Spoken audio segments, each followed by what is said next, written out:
Good afternoon student. Sunflower Gujarati માધ્યમ દ્વારા તમારું સ્વાગત છે. ધોરણ 6માં હિન્દીમાં આજે આપણે ચેપ્ટર નંબર 8 છે રાજા કા હિસ્સા એટલે કે રાજાનો ભાગ, તેના વિશે જોશું कि इस कहानी में एक प्रजावत्सल राजा का वर्णन है। राजा प्रजा की कठिनाइयों में हमेशा उसकी मदद के लिए तत्पर रहते हैं। એટલે આ જે વાર્તા છે એમાં પ્રજાવત્સલ્ય રાજાનું વર્ણન છે.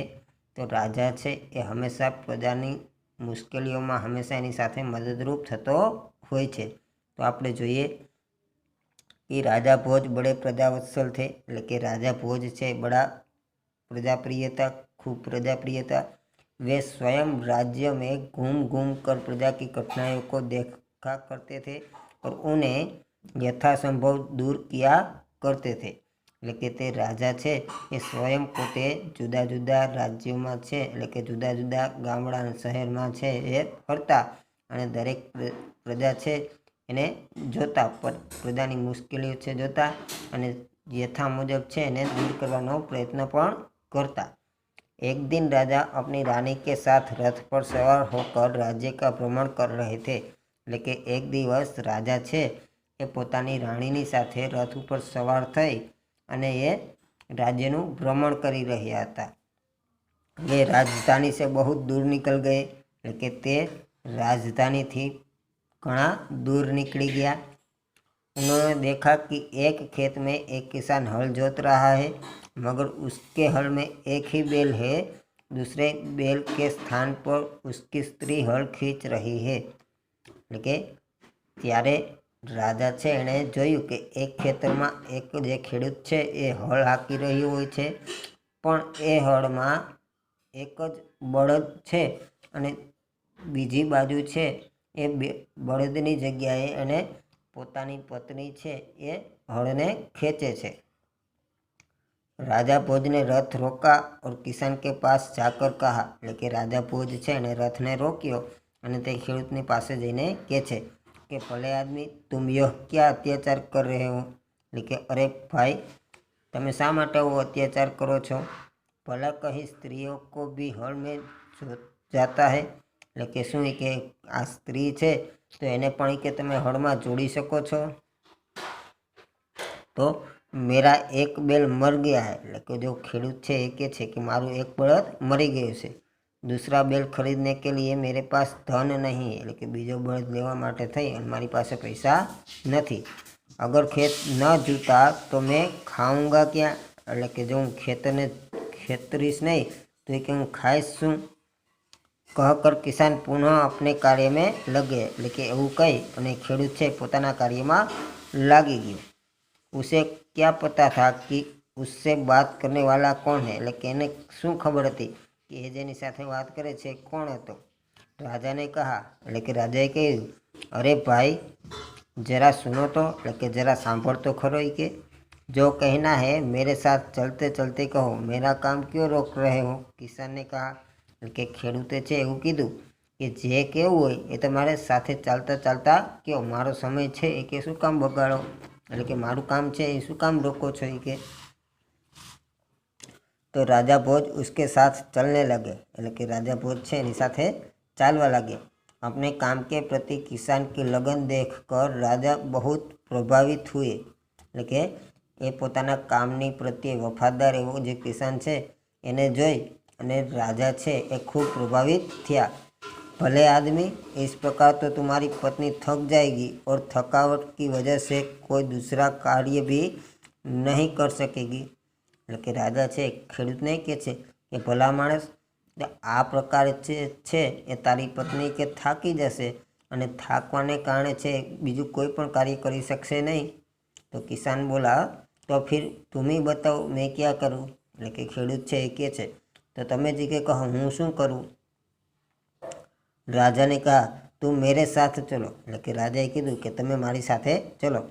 मैं अपना एक बैल तुम्हें दे देता हूँ, એટલે કે હું એક મારો બળદ છે એ તમને દઈ દઉં છું. मगर इतनी देर मुझे काम रोकना पड़ेगा, तुम ही बैल ला दो. કિસાન બોલા, એટલે કે ખેડૂત છે એ બોલ્યો કે મગર પણ કે ત્યાં સુધી કે મારે આ કામ છે રોકવું પડશે, તમે જે કે મને બળદ લાવી દો. अच्छा ऐसा करो, तुम अपनी पत्नी को रथ के पास भेज दो। એટલે કે રાજા છે એવું કીધું કે ભલે તમે એક કામ કરો કે તમે તમારી પત્નીને રથની પાસે મોકલી દો। વહ મેરી પત્ની से बैल लाएगी, એટલે કે તે મારી પત્ની સાથે જશે અને બળદને લાવશે। तब तक मैं तुम्हारे हल में जोतूंगा, એટલે કે ત્યાં સુધી છે હું તમારા હળની સાથે જોતરાઈ જઈશ। રાજાને કહા, એટલે કે રાજા એવું કીધું। किसान इस बात पर राजी हो गया, એટલે કે ખેડૂત છે આ વાત પર खुश થઈ ગયો। राजा भोज हल में जूत गए और किसान की पत्नी रथ के पास चली गई, એટલે કે રાજા ભોજ છે એ હળમાં જોડાઈ ગયા અને ખેડૂતની પત્ની છે રથની પાસે ચાલી ગઈ। उसने रानी को सारी बात बता दी, એટલે કે જે પત્ની હતી એણે રાણીને આ સારી વાત બધી વાત છે એ કીધી। रानी ने पूरी बात सुनकर कहा, એટલે કે રાણી છે એણે આ પૂરી વાત સાંભળી અને કહ્યું, तुम्हारा बैल तो कमज़ोर होगा, એટલે કે તમારો બળદ છે એ તો કમજોર હશે। वह हमारे बैल का साथ नहीं दे सकेगा, એટલે કે તે અમારા બળદનો સાથ નહીં આપી શકે। इसलिए तुम दोनों ही बैल ले जाओ, એટલે કે એટલા માટે થઈ અને તમે આ બંને બળદ છે એ લઈ જાઓ। किसान की पत्नी दोनों बैल लेकर खेत पर पहुंची, એટલે કે ખેડૂતની પત્ની છે એ બંને બળદને લઈ અને પાછી ખેતરમાં આવે છે। किसान बहुत प्रसन्न हुआ, એટલે કે ખેડૂત છે ખૂબ ખુશ થયો। राजा भोज ने कहा, એટલે કે રાજા ભોજે કીધું, अगर कभी कोई दिक्कत हो तो मेरे पास आना, એટલે કે જ્યારે પણ તમને કાંઈ તકલીફ હોય તો તમે મારી પાસે આવજો। कहकर राजा भोज ने उसे अपना परिचय दिया तो किसान बहुत शर्मिंदा हुआ, એટલે કે એવું કહે અને રાજા ભોજે પોતાનો પરિચય આપ્યો ત્યારે ખેડૂત છે બહુ શર્મિંદો થઈ ગયો, એટલે કે એને અફસોસ થઈ ગયો।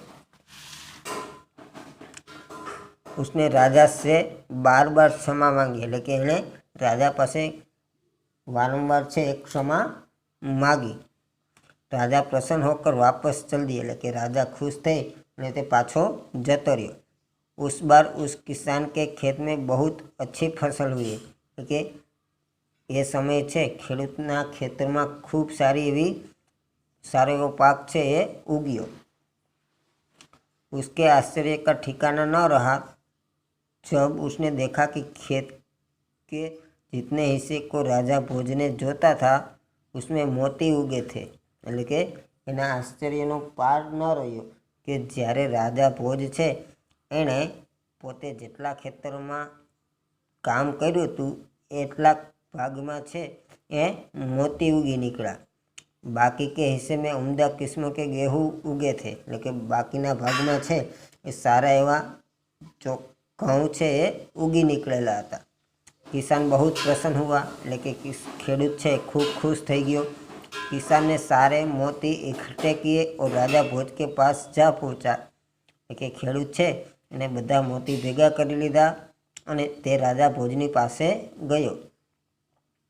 उसने सारे मोती राजा भोज के चरणों में रख दिए और राजा को सारा किस्सा कह सुनाया, એટલે કે જે ખેડૂત છે એણે બધા જ મોતી જે રાજા ભોજ છે એના ચરણોમાં રાખી દીધા અને આખી વાત છે એને કીધી। राजा ने कहा, ये मोती तुम्हारे खेत में उगे हैं, इन पर तुम्हारा हक है, इन्हें तुम ही अपने अधिकार में रखो, એટલે કે રાજાએ કીધું કે આ મોતી છે તમારા ખેતરમાં ઉગે છે, આના ઉપર તમારો જ હક છે, એટલે કે આને છે તમારા અધિકારમાં રાખો, એટલે કે તમારી પાસે રાખો। નહીં महाराज, ये आपके परिश्रम का प्रताप है, એટલે કે ખેડૂત છે એ કહે છે કે ના મહારાજ આ તો તમારા મહેનતનું ફળ છે। इसलिए मैं उन्हें नहीं ले जाऊंगा, એટલા માટે હું એને લઈ જઈ શકીશ નહીં। मेरी प्रार्थना है कि आप इन्हें राजकोष में जमा कर ले और गरीबों की भलाई के लिए काम में ले, એટલે કે મારી એવી પ્રાર્થના છે કે આ જે મોતી છે એને તમે રાજકોષમાં જમા કરી લ્યો અને ગરીબોની મદદ માટે થઈ તમે એને કામમાં લો। કિસાનને પ્રાર્થના की, એટલે કે કિસાન છે એને આવી ખેડૂતે એવી પ્રાર્થના કરી। किसान की बात सुनकर राजा बहुत प्रसन्न हुए और उन्होंने मोती स्वीकार कर लिए।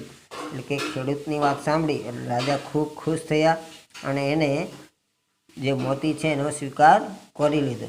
તો આવી રીતે રાજા જે હતો એ પ્રજાવત્સલ્ય હતો. તો એણે પોતાના પ્રજા ઉપર ખૂબ જ એવું લાગણી હતી, એટલે તે પ્રજાપ્રિય હતા.